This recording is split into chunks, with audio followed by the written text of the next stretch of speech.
Body wash එකක් විතරයි මේකෙන් වෙන්නේ.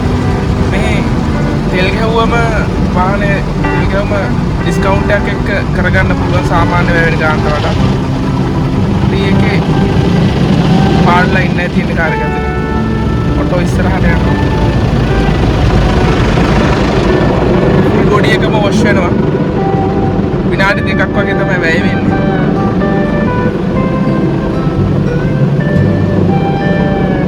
කාර්ය බහුල ජීවිතයක් ගත කරනවා නම් හොඳ ඔප්ෂන් එකක්. සර්විස් ගානේ යන්න ඕනේ නැහැ. බොඩි වොෂ් එකක් දාගන්න. බොඩි වොෂ් එකක් දාගන්න සාමාන්‍යයෙන් සර්විස් එකකට ගියොත් සාමාන්‍ය පැයක් එකමාරක් දෙයක් විතර යනවනේ අපිට.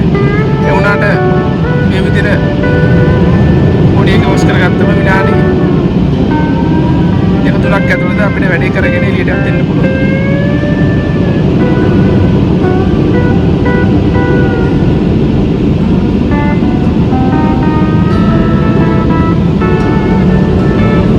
ඔස්ට්‍රේලියා කම්පියුටර් නම් ඉස්සරහා තියෙන මේ ග්‍රීන් ලයිට් එක පත් වෙනවා. එතකොට අපිට පුළුවන් යන්න. ඉතින් පිටවෙලා යන්න පුළුවන්.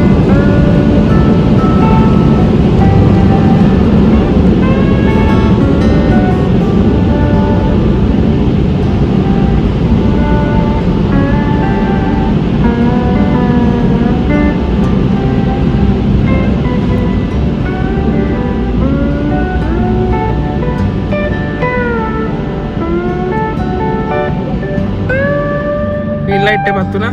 පියන් එන්න.